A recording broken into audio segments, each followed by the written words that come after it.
پیدا شویم لخورې شم بخورې پیدا شویم لخورې شم بخورې خورې راغلم یما خورې.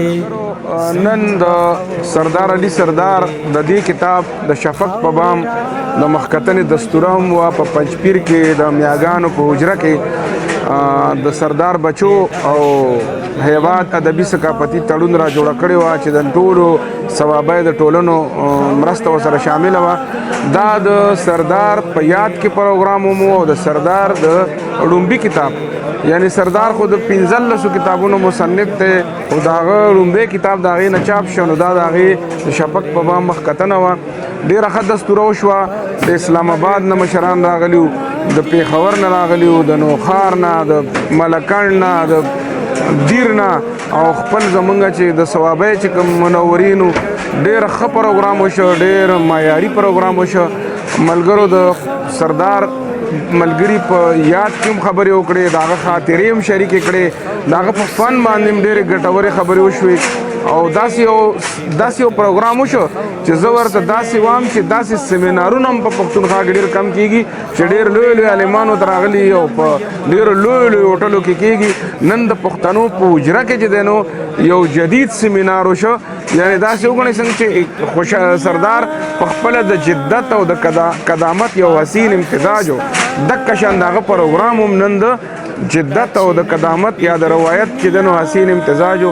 ډېر ښه پروګرام وشو، ډېره مزه ترې مو واخیسته او موږ خوشحاله یو چې سردار خلکو هم دا محسوس کړه چې سردار واقعي سردار و او بل دا چې سردار به په خپلو حرفونو کې ژوندی وي، سردار به په خپلو ټکو کې ژوندی وي، سردار به په خپلو شعرونو کې ژوندی وي. الله تعالی دې ښاد آباد لري.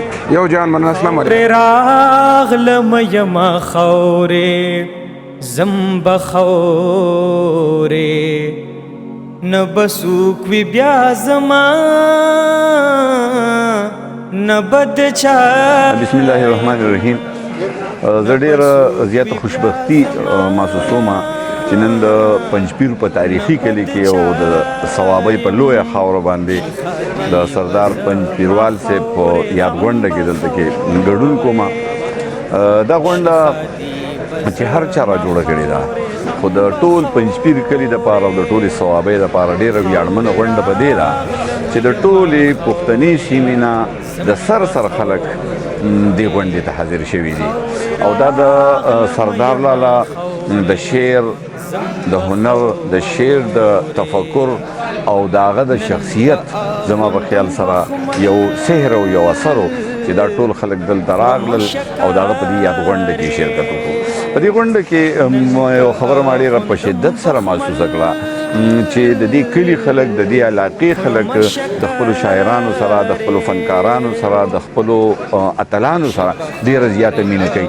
سهار د وخته دا پروګرام شروع شوی او دا د ډېر ناوخته پورې د ټول کلي خلک او د ټولې علاقې خلک ناست وو او زموږ د پوهانو زموږ د اتلانو د نورالامین یوسفزي صاحب، د بشر نوید صاحب، د بختیروان عمر خیل صاحب، د سبحان لالا او د شان د سلیم خان ایډوکیټ د ټولو خبرې ډېره په مینه باندې واورېدې. د دغه شانته غونډو مقصد او مطلب او مدعا هم دی چې د پښتون وطن یا د پښتون مخ هغه رڼه څېره ټولې دنیا ته وړاندې کړی شي چې په موږ کې داسې خلک موجود دي چې هغه د امن دپاره، د ترقۍ دپاره او د خوشحالۍ دپاره هر وخت که قلمي زیار هم کوي او عملي زیار هم کوي.